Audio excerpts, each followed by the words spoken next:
문학자 신양란의 아는 만큼 보이는 색다른 지식여행. 제가 어렸을 적에요. 베르사유의 장미라고 하는 만화영화가 텔레비전을 통해서 방영된 적이 있습니다. 그 당시에 여자아이들한테 정말 인기 많았던 그런 만화영화였거든요. 그 베르사유의 장미는요, 마리 앙뚜아네트를 주인공으로 한 만화영화였습니다. 오늘 베르사유의 장미에 대해서 한번 알아볼까 합니다. 그런데 저는 철없는 장미라고 수식어를 좀 붙였습니다. 베르사유의 철없는 장미 마리 앙뚜아네트. 이게 오늘 강의에 제가 붙인 제목입니다. 마리 앙뚜아네트를 간단하게 소개하자면요.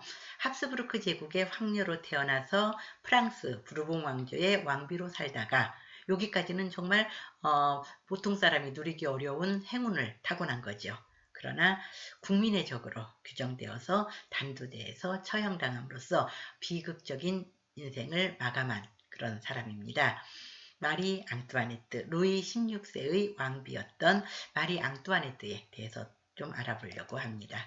마리 앙뚜아네트는요, 1755년에 태어났고 어머니는 합스부르크 제국의 여황제였던 마리아 테레지아이고 아버지는 신성 로마 제국의 황제였던 프란츠 1세였습니다.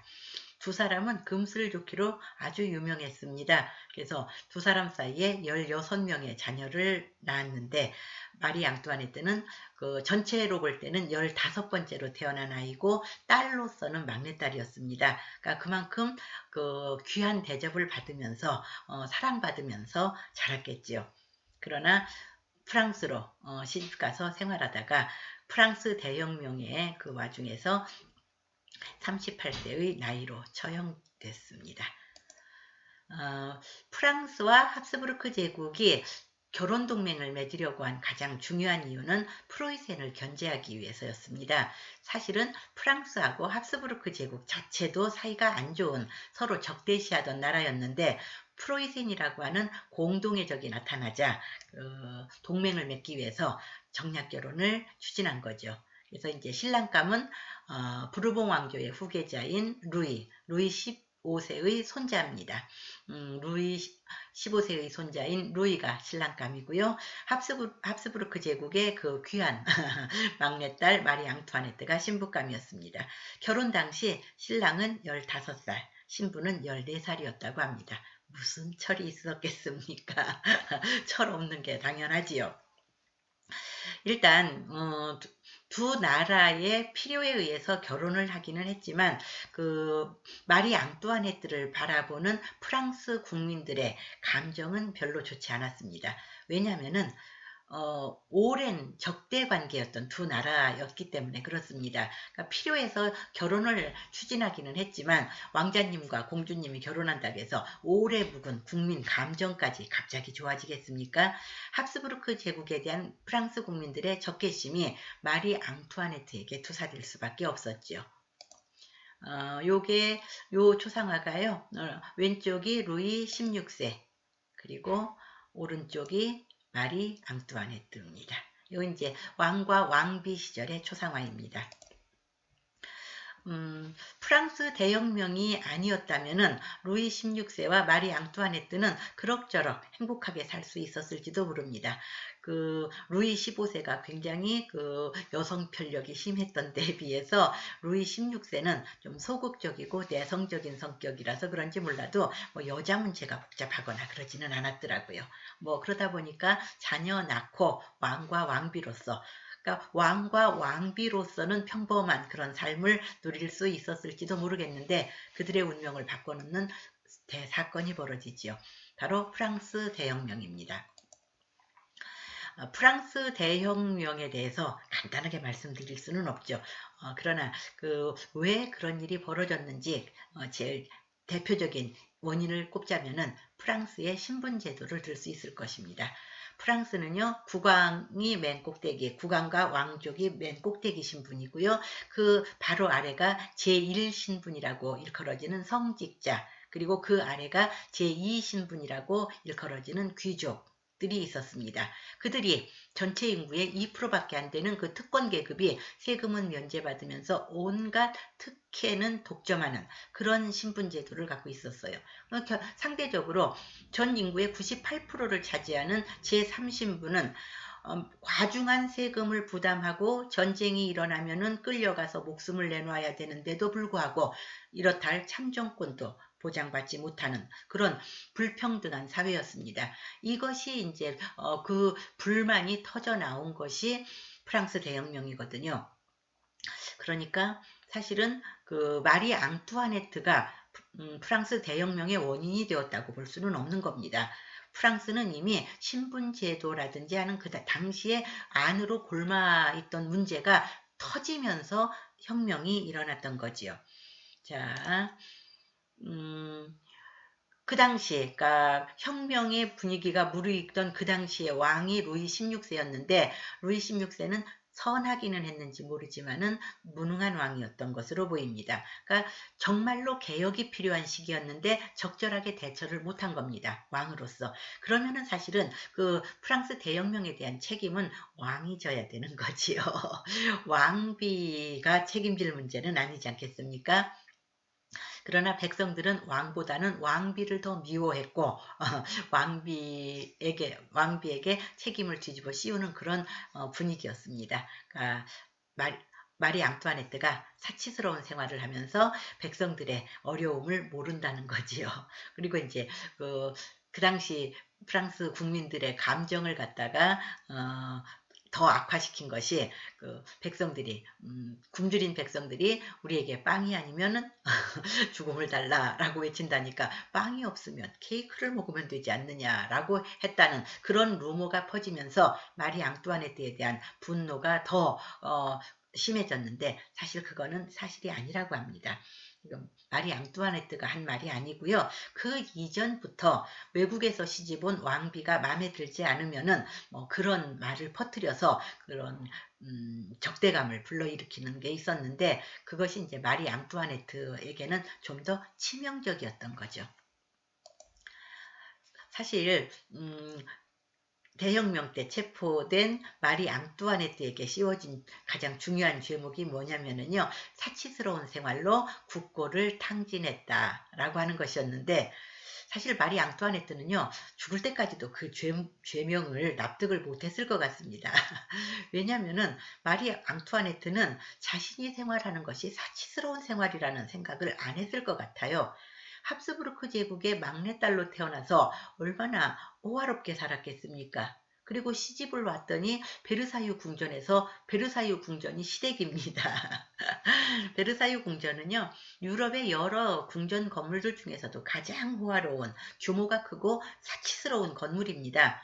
요게 이제 베르사유 궁전을 하늘에서 내려다본 사진인데요. 지금 앞으로 이제 세 갈래 길이 나 있는 이쪽이 정면 쪽입니다. 앞들이에요. 베르사유 궁전의 앞들이고요. 그 보이는 건물은 본관 건물입니다. 그리고 뒤쪽은 이제 그 사진 하단부는 후원 뒷뜰입니다. 요게 베르사유 궁전이에요. 건물 외관은 이렇게 생겼고요.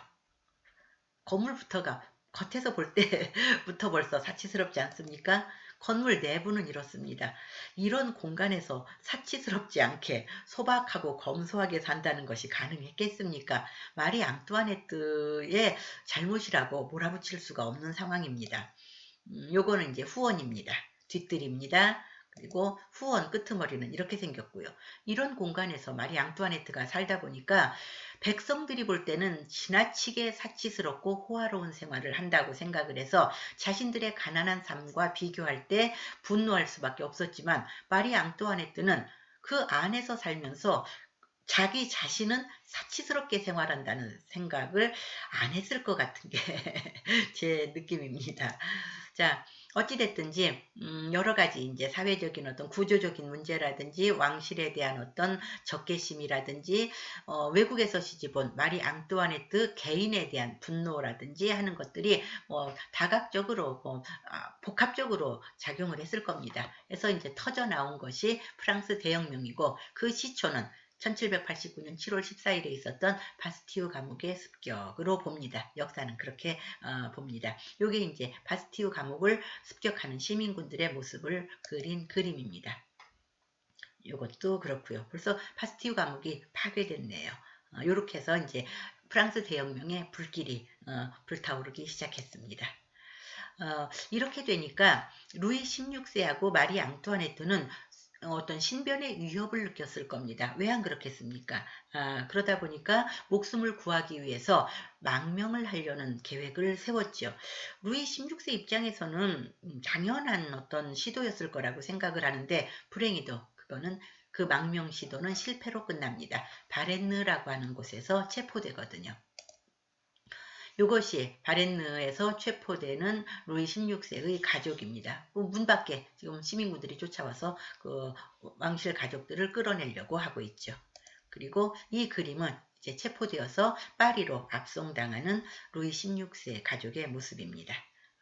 이렇게 해서 이제 갔어요. 간 다음에는 이제 띨르리 궁전이라고요. 루브르 박물관 옆에 있었던 궁전이 있습니다. 지금은 그 프랑스 대혁명의 와중에 이제 파괴되고 지금은 공원으로 조성되어 있는데요. 그 띨르리 궁전에서 한동안 유폐 생활을 했습니다.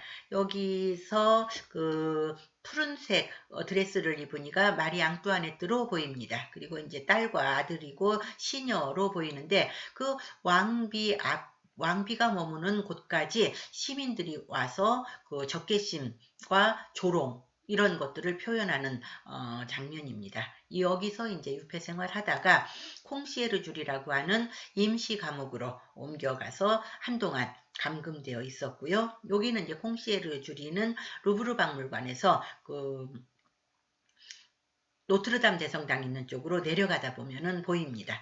여기에서 감금 생활을 하다가 이제 콩코드 광장으로 끌려가서 단두대에서 처형당했죠.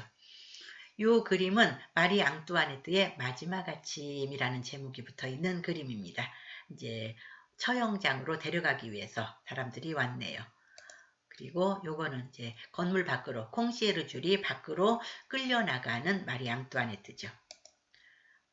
요거는 이제 뒤로 손이 묶이고 있습니다. 이제 사형수 신분이 됐습니다.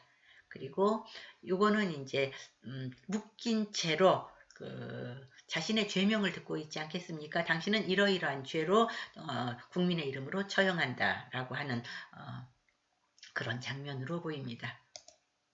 그리고 요거는 이제 단두대 위로 끌려 올라가는 장면이고요.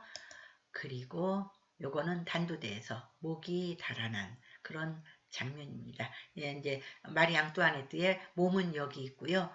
잘린 머리는 백성들에게, 시민들에게 공개되는 이런 좀 참혹한 모습입니다. 마리 앙뚜아네트는 이렇게 세상을 떠났고요. 화가는 그 모습을 또 기록으로 남기고 있네요. 1793년 그 10월 16일에 마리 앙뚜아네트가 처형됐습니다. 루이 16세는 그보다 몇 개월 전에 이미 처형된 상태였습니다. 그리고 이제 처형된 다음에 죄수 신분으로 단두대에서 목이 떨어졌는데 뭐 격식 갖추어서 장례 치렀겠습니까? 아무렇게나 묻었다가 1815년 1월 21일에 생드니 성당으로 이장했습니다. 이건 이제 이장 행렬을 그린 그림이고요. 요거는 생드니 성당 안에 있는 루이 16세와 마리 앙뚜아네트의 무덤입니다. 그리고 마리 앙뚜아네트에 관한 마리 앙뚜아네트에게 그 적개심을 불러일으키게 한 결정적인 사건이 다이아몬드 목걸이 사기 사건이 있거든요. 요게 이제 원본은 사라져서 그 스케치, 장인의 스케치를 바탕으로 해서 재현한 목걸이인데 다 다이아몬드 목걸이, 다이아몬드니까 얼마나 값비싼 물건이겠습니까? 사실 요 다이아몬드 목걸이 사건은 마리 앙뚜아네트가 피해자예요. 피해자임에도 불구하고 사람들은 그 마리 앙뚜아네트를 그 일로 인해서 더 비난하고 분노하는 그런 상황이 되었습니다. 그것이 프랑스 대혁명의 원인이 되었다고도 보기 때문에 이야기를 하지 않을 수 없기는 하지만 아무튼 마리 앙뚜아네트 입장에서는 억울했을 겁니다. 사실 제일 나쁜 사람은 사기꾼 잔느였고요. 잔느에게 넘어간 루이로왕 추기경이었는데요. 아무튼 마리 앙뚜아네트의 몰락을 재촉한 다이아몬드 목걸이 사기 사건도 프랑스 대혁명과 연관지어서 생각해 볼 만한 일입니다. 여기까지 하겠습니다.